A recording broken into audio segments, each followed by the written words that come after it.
Hello and welcome everybody. My name's Josh. I'm the chief exec of a company called Team Jump, and we're all about motivating and empowering people for sustainable change. And we're here today talking specifically around students, around student behaviour change, around student climate action. I'm delighted to be joined by Lawrence Willmott from University of South Wales, who's going to be talking to us about what their university are doing around student engagement and giving us a bit more details. Now, I should say as well, obviously, Team Jump, we offer a digital product all about behaviour change. It's all about gamification. It's all about students earning points for doing sustainable actions. There's leaderboards, there's vouchers, there's prizes, all sorts of good things. But this isn't designed to be me or even Lawrence, because Lawrence is using that system, using that platform, selling that to you. We're designing this session to be a bit of a masterclass. We've done some research recently, which we want to share with everybody. Now, a lot of what we talk about will feed into that platform. It will feed into what we do, because that's what we have the best expertise in delivering. But we're also keen just to explore more broader trends around sustainability, around the environment, and how students react to different messaging around sustainability. And that's a little bit about what our research has done. So for the first little while, it'll be me talking about some of the data. I'll hand over to Lawrence, and then at the end there'll be plenty of opportunity for questions. And as I say, I hope really to finish on time. If we can go to the next slide. So yeah, just as a bit of background, last year we carried out some research across all of our members. We had over 2,000 people fill in our survey. It's probably one of the biggest surveys of green champions in the country. So it's a really good bit of data about what people are thinking around sustainability and their attitudes towards sustainability. Now, as a business, we cover more than just the university sector. We have waste and recycling schemes looking at resident behaviours for local authorities and councils. We have schemes with NHS hospitals looking at their staff and all the different clinical sustainable behaviours which they can take part in, as well as other schemes for business and such like. So our data is across all of those different sectors and sections, but today we're looking very specifically at the student numbers. So we're looking at what students' attitudes, and I will be able to call back a little bit to how that compares with that broader, wider data set to say, well, look, students are more or less inclined to do this than our sample of the general public at large. Next slide, please. So I don't think any of us will be here without believing that climate change is happening. It's an absolute fact, but something which we are seeing more and more is this prevalence around discussions around climate anxiety. So this being a big driving force into people's concerns and uncertainties around the climate. I think a lot of that's driven by social media, it's driven by traditional media, and kind of the constant drip feeding around climate change that we get, and people being concerned by that naturally. I think we all are, but also unsure about what they can do and the actions that are required from them. And I think that breeds a lot of this anxiety and a lot of this climate distress. And we see the data quite clearly show this time and time again, whether it's a survey, research from the University of Bath, where 45% of people feel that their lives are negatively affected by climate change. Consumers anxious around climate change, 41% of that figure from Deloitte. And this idea that, as you know, Brits, we think that climate change is going to cost us. Net zero is going to be a huge cost for us, and it's going to make people's lives more expensive. And we know that's to an extent true, but we also know that by not doing the things we need to do around net zero and around climate change now, it's going to be more expensive in the long run. So all of these different things feed into that climate anxiety and that climate distress. And I think that's questions that we've asked our students in this data set, and that's something which we feel is a driving factor around student attitudes. And there's two things I'm going to just explore a little bit today. It's kind of intrinsic motivators. So they're things which you feel inside yourselves. They motivate you in your day to day. And then there's kind of extrinsic motivators, right? So these are things which are external factors influencing you. So when we look at student sustainability through the lens of what we do as a business, we're trying to latch onto people's internal intrinsic motivators, but also push hard on those external intrinsic motivators as well. So next thing I want to do is open up a poll to everybody in the room today. So I know it's a bit of a sitter of a question. I know that I kind of know what the answer to this is going to be beforehand, but it's good to always confirm. So our question is, do you think enough people are taking action to slow climate change? Hopefully you'll see a pop-up in the middle of your screen. You can click yes or no and click submit, and that then will populate a graph which you can then see. Great. So yeah, that's good news for us all. That's exactly what I was expecting to see. So absolutely, I think probably as a group of sustainability professionals working in higher education, further education, and with our sustainability backgrounds, which I'm sure we all have, of course, we're naturally going to think that not enough people are taking action to slow climate change. Right, next slide, and it's another poll, and it's just a follow-up to that one, really. And it's again, I know the answer because I've got the data in front of me. But if we think about that question, so if we ask that question when our members were asked whether enough people are taking action to slow climate change, what did most people say? So that same question, when we asked it to our members, what do we think the percentage said? Was it a yes or a no? And I'm curious to whether your answer has changed there. Again, there should be a pop-up. Click yes. We're overwhelmingly in the no's. Just give you a couple of seconds for everyone's results to trickle in.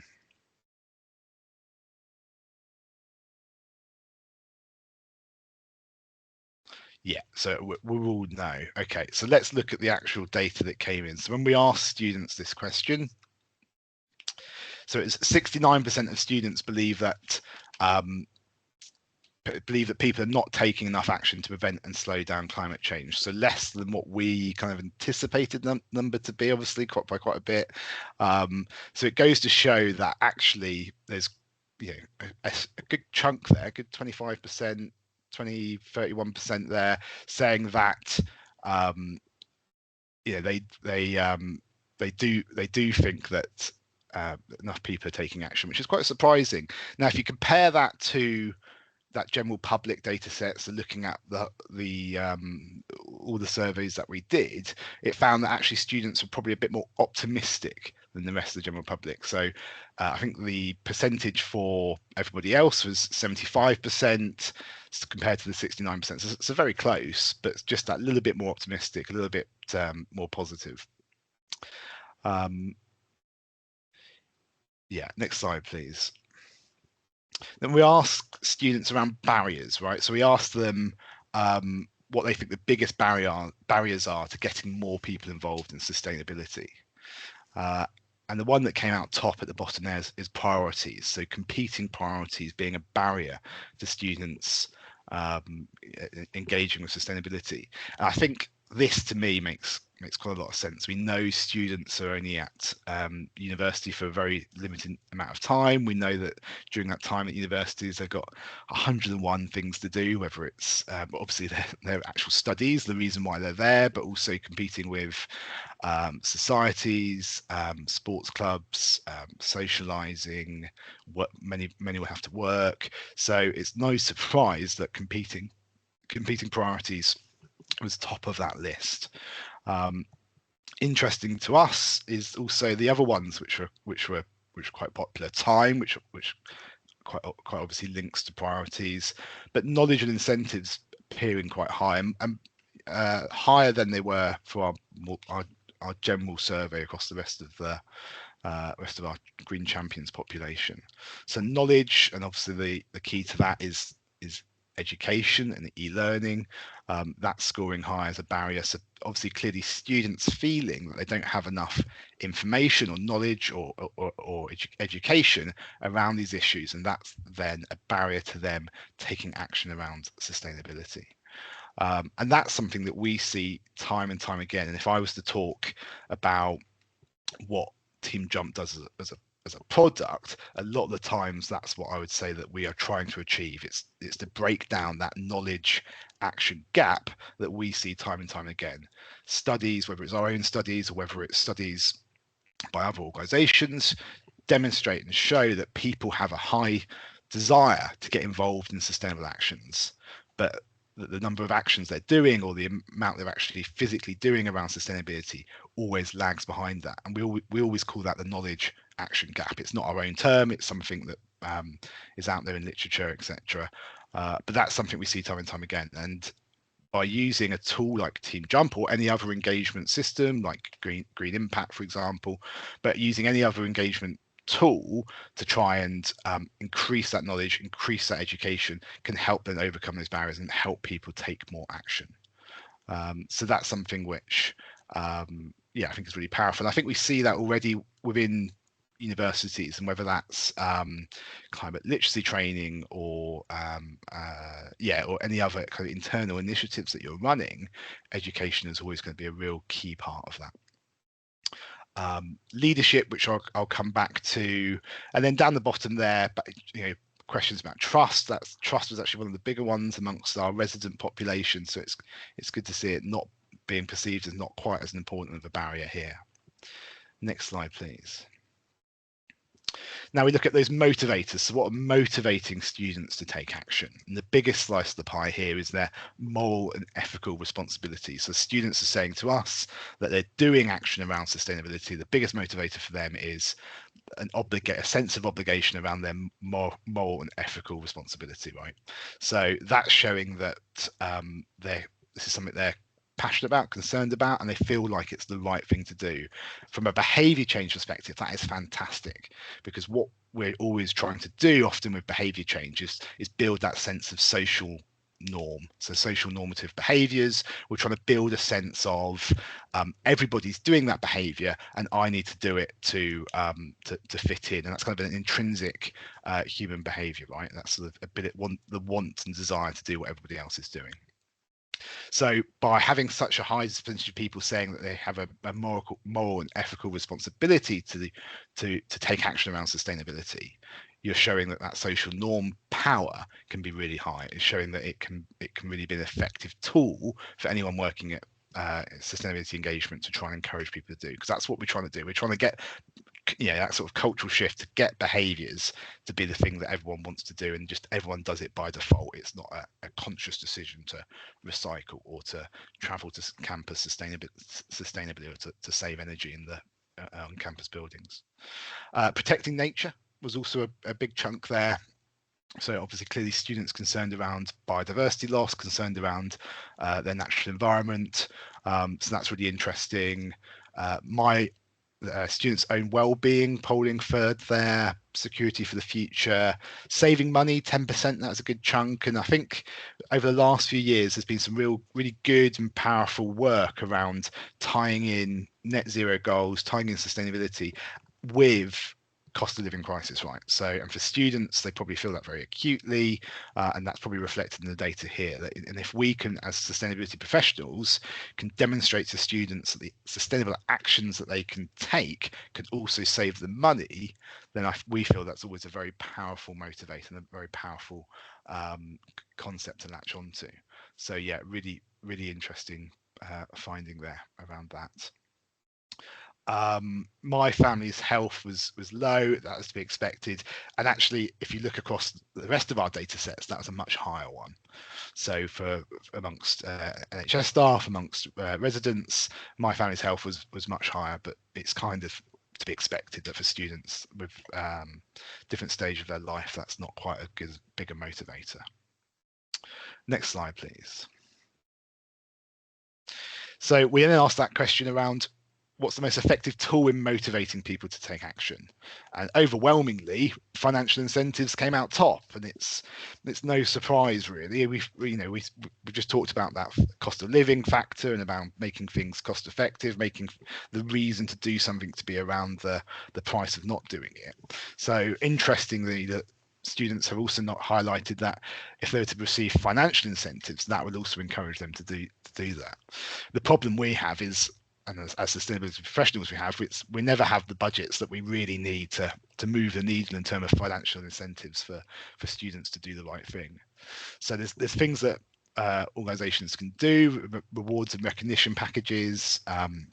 We give out vouchers for the top performing individuals, for example, and those vouchers can be very student friendly, so nice brands which students aspire to want, but we're never going to really, I think, deliver the raft of financial incentives which probably students are looking to get in order to change their behaviour. So we've got to go a bit lower down this list then to work on some ideas which really does work. So peer influence and community groups, I think that's a fantastic tool, and again, it's building that social normative pressure. It's that peer pressure. Those are all two big ticks in the behavior change playbook in order to get people to influence their behavior. Education and training resources, we've talked about that. That's clearly something which students feel it can be motivating to them. Competitions and challenges, fantastic, is what we love to see. And then less and less, there's some of those other things. So recognition, social media campaigns, feedback and progress tracking. I think the social media campaigns was a bit of a curious one to us because, naturally we think that students nowadays are more digitally aware and more online than ever before. But when we're asking students this question around what's the most effective tool, it wasn't something which they were prioritizing. So that's a really interesting one for us. I think that's a real curiosity here around why. It'd be really lovely to dig into why they feel that's not working and what would be better for them. Next slide, please.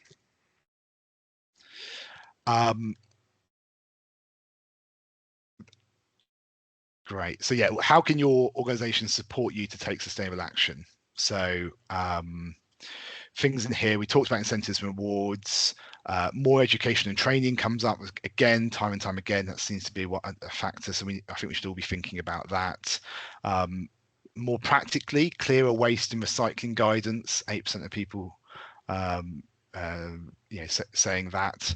I should say as well, this question was an open question, so users were able to submit written responses. So this wasn't like a poll question, and what we have done is gone through and categorized it. So actually the lion's share, the 57% of people responding to this question, were coming up with really detailed, specific sustainability suggestions which are perhaps appropriate for their organization, but not necessarily good in order to distill outwards. So I think what that does show us is that the majority of people, the majority of students filling in this survey, had some great ideas around sustainability, had a desire to do something around sustainability, and those ideas were probably quite niche and quite quite narrow in their scope. But that's not a bad thing, right? That's for any sustainability professional, getting that sort of data from their staff or students, that's going to be really good, really powerful. Because I'm sure in amongst some of those suggestions there's some crazy ideas which the funding will never be available for, but I'm sure there's some absolute gems. There's some ideas of people that are coming forward with some great quality on the ground grassroots sustainability suggestions, but which which could and should be picked up on. Next slide, please. And that's the last of the data slides, you might be pleased to hear. So if we take a step back and think, how can this help your engagement? So I've talked about that financial barriers. So linking the cost of living crisis, that's going to be a big driver. That's going to stay relevant, and that's really, really worthwhile. Leadership. Now we saw that was polling highly for on the barriers question, I think. So strong and visible leadership around sustainability is essential. So that's kind of at all levels within your university, organizational support, so from your comms and marketing teams, the right resources to give give to students. I think a fantastic example of this, which we've worked on recently with an organisation in the UK, is recorded video. This is something you can do once and then use time and time again to congratulate people. But you can get a recording of your vice chancellor or one of your deputy vice chancellors, perhaps in charge of sustainability, and say, and get them to record to camera a congratulations message. It doesn't have to be long, 30 seconds. You're doing fantastic work, well done around sustainability, and then using that in your comms. So sending that out to people, maybe your Green Champion network, saying, look, thanks for all your hard work. Here's a message from the Vice Chancellor around what you're doing. You also want your leadership to pull in the actions and to put the effort in where they're saying they're putting the effort in. But that's a good way of that visible leadership being able to come into play. So that moral responsibility, moral and ethical responsibility around communicating and how we use that to communicate to students. And I think this is something which I'm not aware of happening much at the moment, but I think as professionals, we're used to in our comms talking around why climate change is important and why individuals should be making changes to their lifestyle and their behaviours. But clearly from our data, that if we were to weave in some moral and ethical nuances to some of our language and some of our messaging, that could land well, because that was a real clear winner from our data and research today.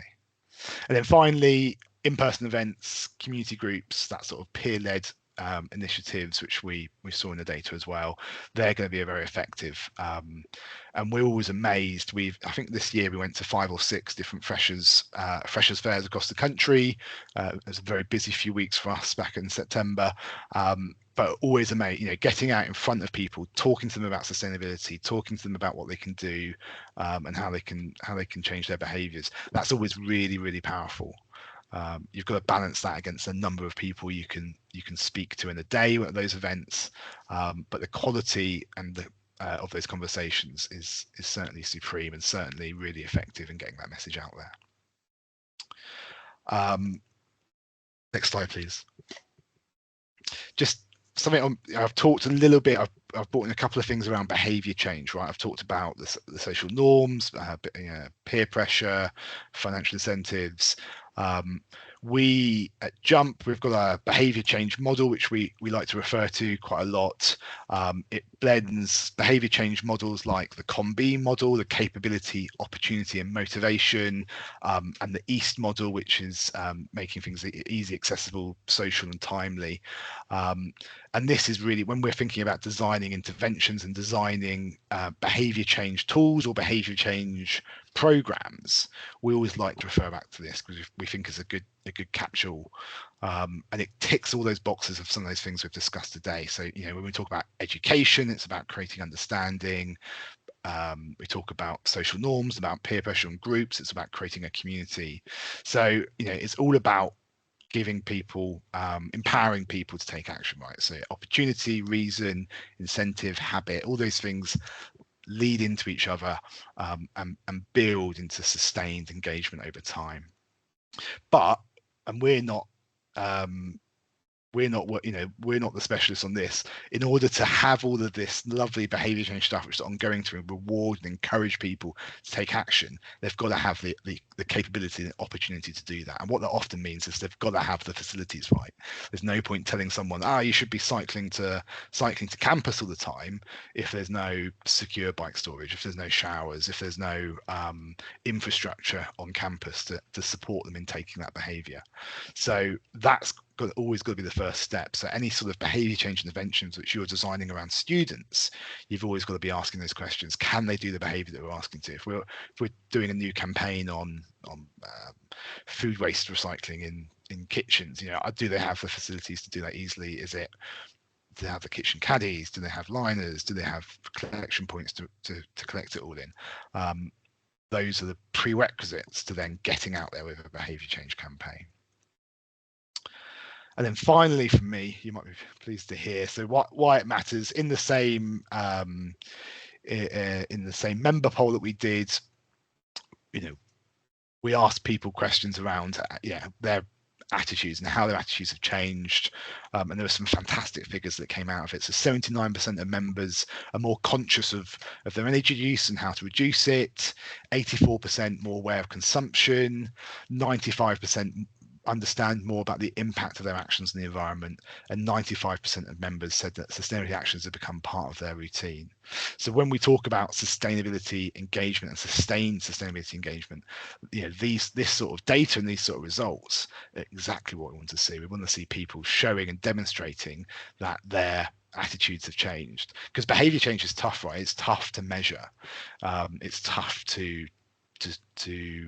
prove that behavior change interventions are having an effect, because we know that you might be changing one person's behavior and there's 101 other things out there in the world which is also influencing their behavior.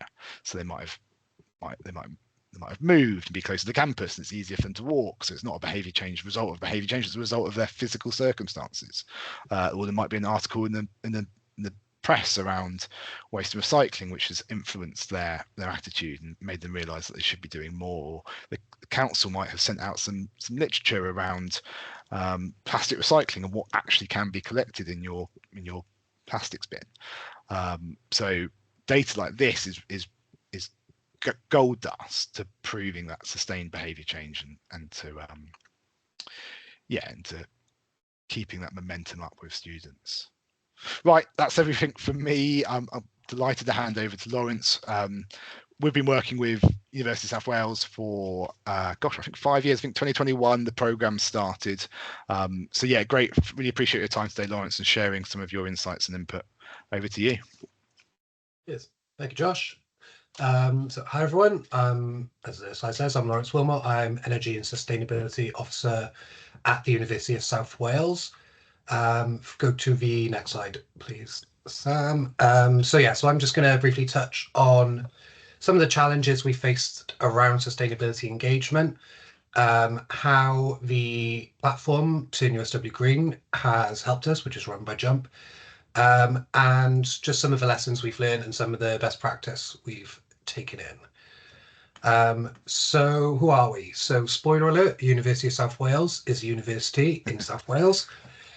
We have 5 campuses, one in Cardiff, one in Newport, and then we have 3 up in Treforest, which is a town in the South Wales Valleys. We have, as of the 24-25 academic year, just shy of 16,000 students. We have just over 2,000 staff.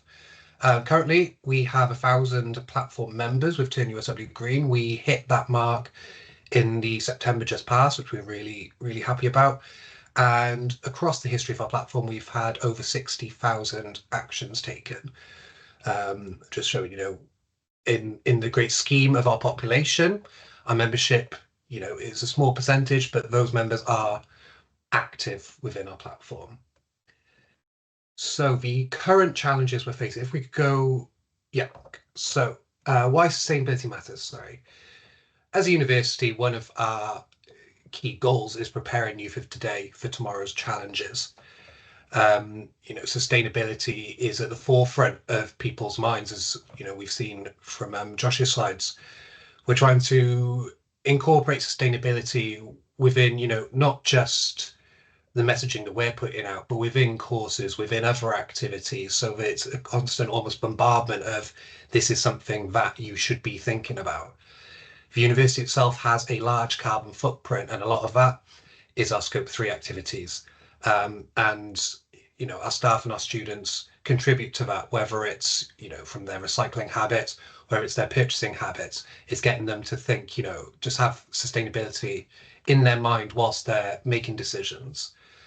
We want to encourage positive behaviors. We want, like I said, people thinking, right, is this a good thing to do? Is this going to be beneficial for the environment? Is this choice going to have positive change? Am I putting positive messaging out? Even within our communications, what sort of tone do we want to be setting? Within Wales as well, which is specific to the Welsh universities, the Wellbeing of Future Generations Act of 2015, whilst it doesn't directly affect universities, it affects other bodies like financial institutions or funding bodies, oversight bodies, where sustainability is now a factor within funding opportunities. So it's something that we need to be thinking about, and particularly with our staff, we need to be thinking about when we're going out for funding. How does sustainability factor into proposals we're putting forward, for example? And then the waste separation requirements of 2023, all public sector bodies now have to provide segregated waste channels. And for us, it's that piece around, the education around, all right, what can go in certain things, what can't go in certain channels. An example being, pizza boxes, you think they can go into the cardboard waste, but they can't if they've got food residue on them or oil residue. So it's that constant, is a lot of factors feeding into why sustainability matters to us as a university.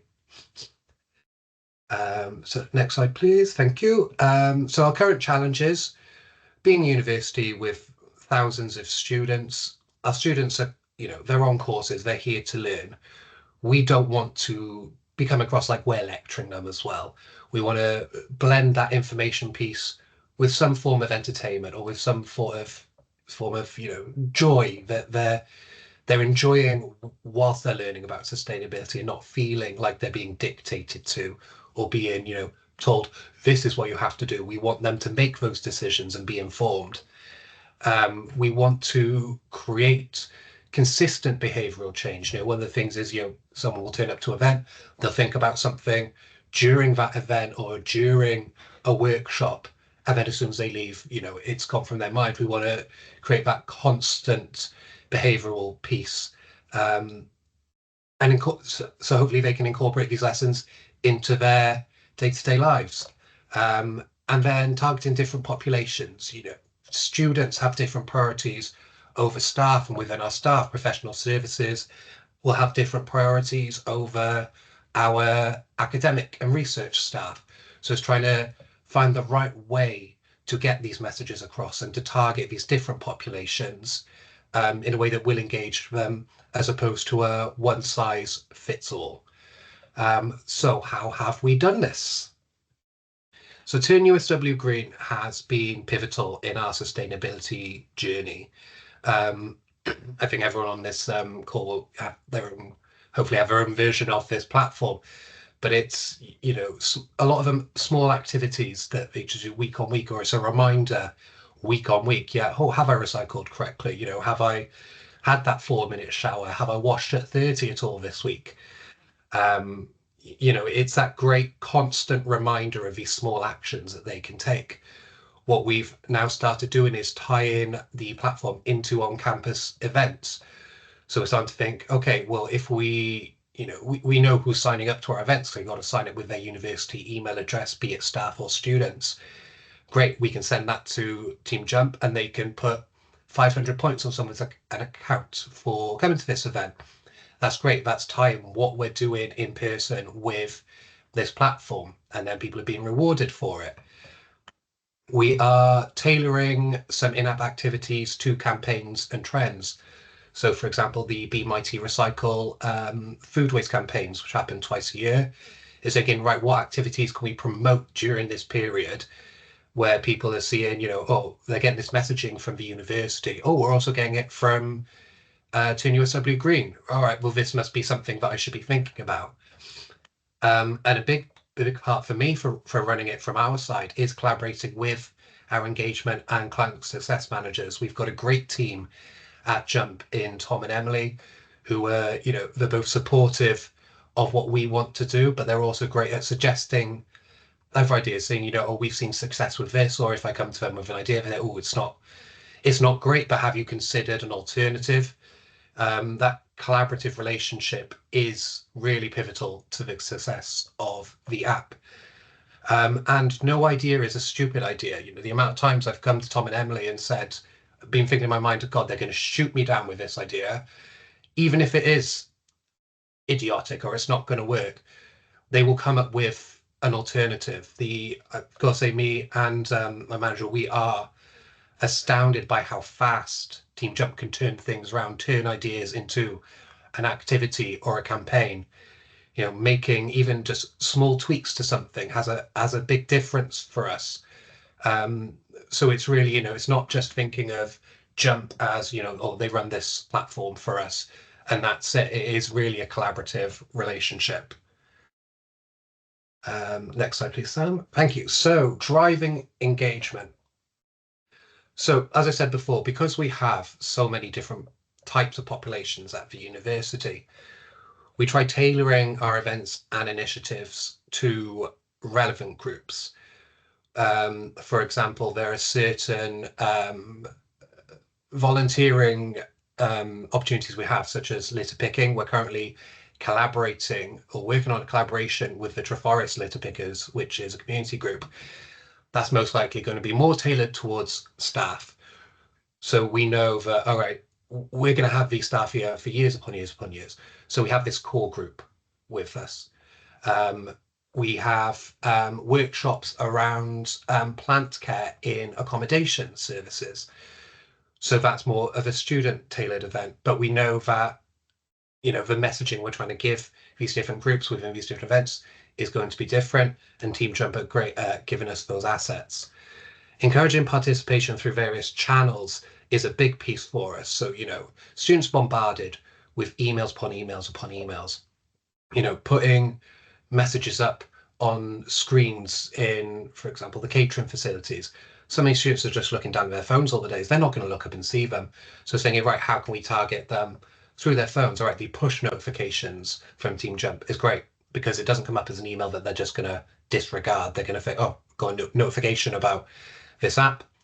It's wonderful. It's thinking about who we can get messages out with. If they're getting a generic email from, uni life, they're going to think, oh, it's just another, spam almost. Okay, but if they're getting it from their accommodation services, they might think it's something different, or if something's coming from well-being, it might be a bit different. So it's trying to think a bit more broadly about how we can reach our students and not just generic email after generic email.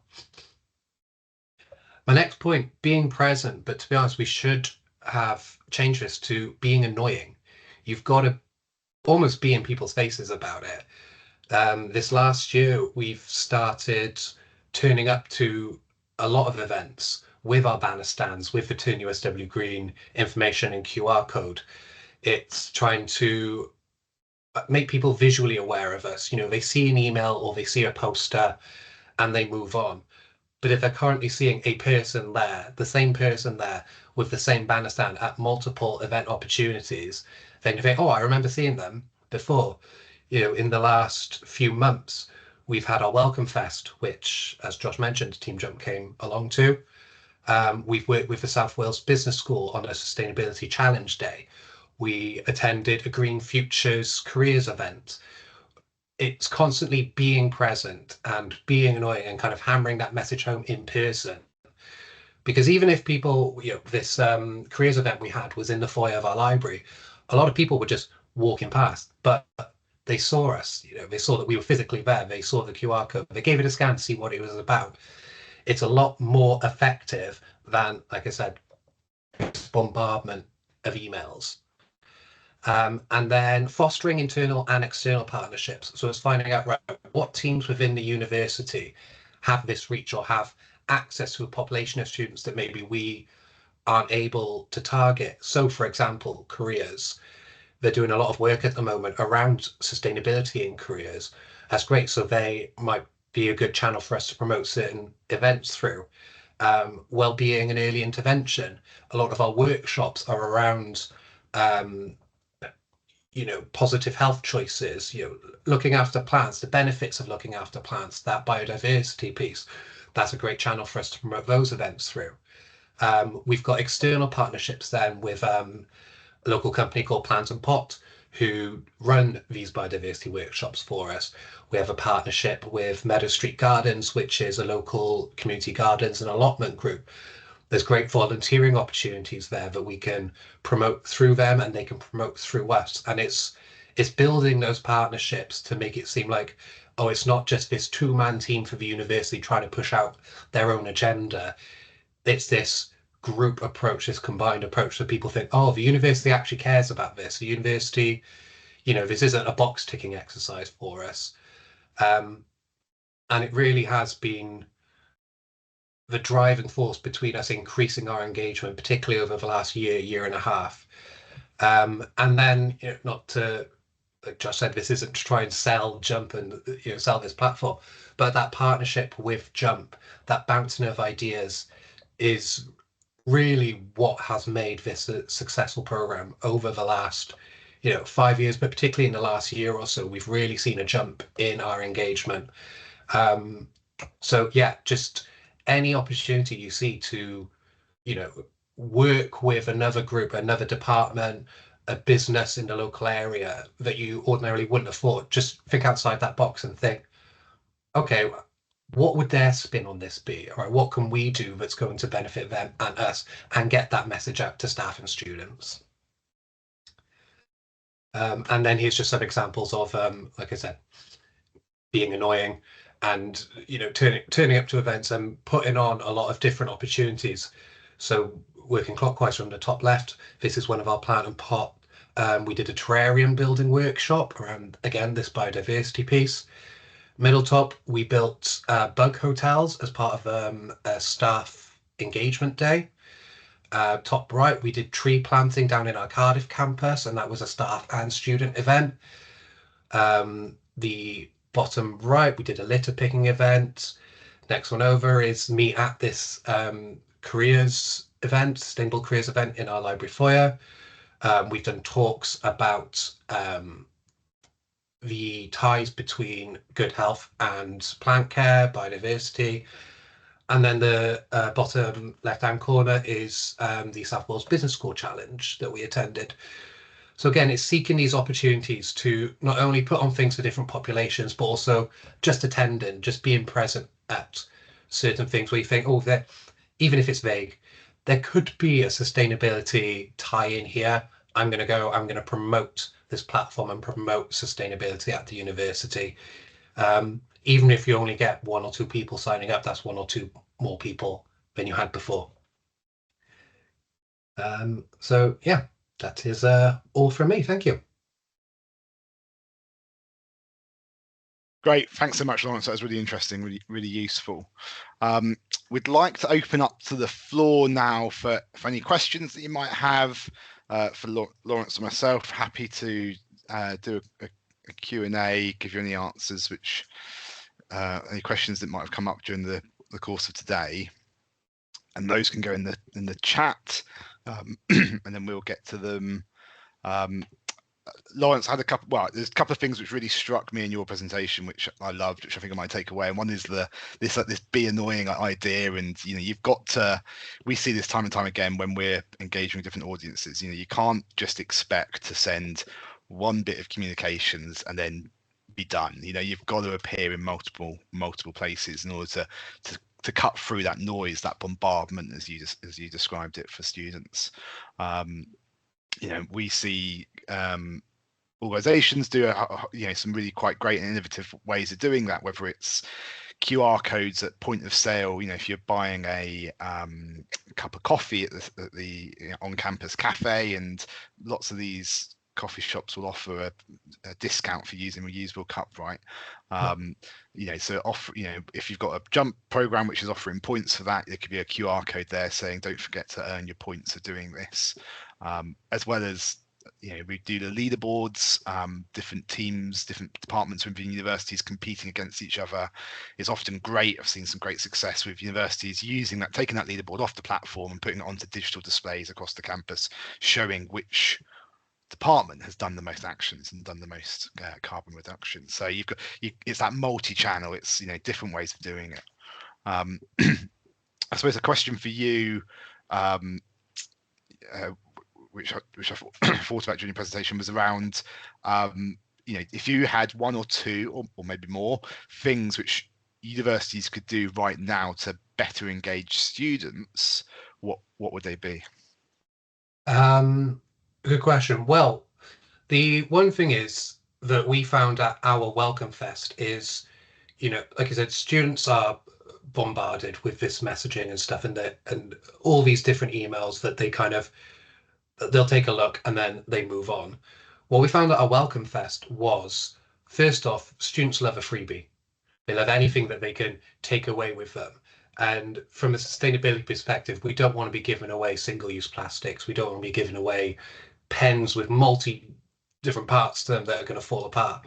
What we did this year was we gave away miniature seed pots that they could take over and grow. And on the side of these seed pots, we had the Turn USW Green QR code printed on them. So, they get so many of these different freebies, and, it's all variation of a theme over these sorts of events. We're like, okay, well, this is something a bit different. No one else is currently giving away a pot of chives that students can grow at home. They get home and think, oh, this is cool. This is a bit different. And then they see that QR code on the side. So it's once they've left an event, once they've left, a lecture, a seminar, a workshop or something, it's that reminder again. It's physically there with them. They think, oh, what was this again? They'll scan it and then it'll take them to the platform. It's trying to find ways to get them thinking about sustainability, thinking about Turn USW Green once they've left you, once they've they're no longer in your presence, once they've, gone on with their day, bring them back to the platform. Yeah, brilliant. Yeah. I think that is super unique, isn't it? That's a really fun bit of tangible for students to take home. Yeah. Sure. And then when thinking about behavior change, thinking about engaging students around sustainability, what does sustained engagement look like for you, especially in a university setting? What does that sort of long term? What does that look like for you? Yeah, so for us, I think I touched on it briefly in that we, particularly around the start of the year, we get a lot of people sign up in one go, and then you see that engagement month on month trail off. What we want to be doing and what we started doing, particularly working with Emily, our engagement manager, is even just the monthly newsletters. It's making people want to read them, and you touched on it in your survey results. It's that financial piece. It's the what are students benefiting from for this? Oh, they can win a £25 voucher. Put that in the email header, and that's what gets people coming back to the platform. It's kind of it's making them think, oh, it's not I'm ticking boxes to say I've done this particular activity this week. No, it's reminding them you could actually win there's a financial incentive to this piece. And then it's keeping those activities then, once they're back on the platform, relevant and interesting to them. We did an exercise fairly recently, Tom, Emily, and myself, where we went through all the activities that we had on the platform. Right, which ones aren't being engaged with very much? All right, we've only had actually 2 people use this one activity in the last 3 months. Right, get it gone. Let's streamline the platform, and then let's look at building more in that are going to be more relevant, that are tying in, like I said, to campaigns that they're seeing potentially from other departments or from external partners, and basically this joined up approach, so that the platform is kind of a central point for them to think, oh, I've seen this somewhere else. Oh, and I can get points for this. Oh, and I can get a voucher for this. And it's just trying to, I don't know, almost keep them wanting coming back for more. Yeah, brilliant. We spoke earlier around that sort of getting senior leadership buy-in, right? Getting support from university leadership. How do you think that your university leadership can be encouraged to be more actively supporting student sustainability initiatives? Yeah, so as I think my colleagues from other universities will know, I think the big driver for us nowadays is the People and Planet League. It's the League for Sustainability in Universities. Previously, I think a lot of leadership just saw this as it's this side piece, it's this sustainability thing that's it doesn't really have much sway over anything. In the last few years, it feeds into the Guardian League tables, and once it's a university's reputation as a whole could be affected, improved or dropped down because of what we're doing in the sustainability space, suddenly, oh, it's actually something worth paying attention to. And it's something that we're finding students are actually looking at, not just looking at the Guardian, but looking at People and Planet itself. So if we can show that yeah, students are getting more engaged in this side of the university. Even if it's such a small part of the university, it's like, sustainability is feeding into our reputation as a university. So you should be paying attention to this, and you should be giving us your backing for what we want to do, be it with this platform, be it with other sustainability initiatives. Um, it's almost grabbing them by the university's reputation and then not putting a spin on it, but putting a spin on it that way. That's super interesting. Great. That's good to hear. Good. If we just go to the last slide, Sam, just the very last one. Yeah, and I'm just curious, in the last 2 minutes of today's session, just curious, opening out to the floor, to all our attendees today, if there are any actions which you've seen today which you're going to take away or planning to take, or use any knowledge from this webinar. If there's anything which has caught your eye and you think, oh, that's interesting, then please do feel free to put it in the chat, share it with us. We'd love to see it. If not, then just the very last slide. So yeah, just one last shout out for Team Jump. We've been working in this space for a long time now. We love engaging with students and staff. Lawrence tapped upon that sort of ability for us to target different people with different behaviors, so staff seeing different behaviors to students, for example, and we can drill down into that a lot of different ways. But yeah, just a reminder of who we are. And if anything today has caught your attention, you feel like you want a conversation with us, please do feel to reach out. We're here on teamjump.co.uk, obviously around on LinkedIn. And yeah, hopefully there might be a couple of calls we can have to talk about how a Team Jump approach could work for you and your organization. But if not, feel free to connect anyway, because we're constantly sharing stuff around student engagement, some of our findings from how we're engaging students. Yeah, and thank you very much for joining. Thanks for your time, and thank you especially to you, Lawrence, for sharing some really valuable insights today. Take care. Thanks, everyone. Thank you, Josh.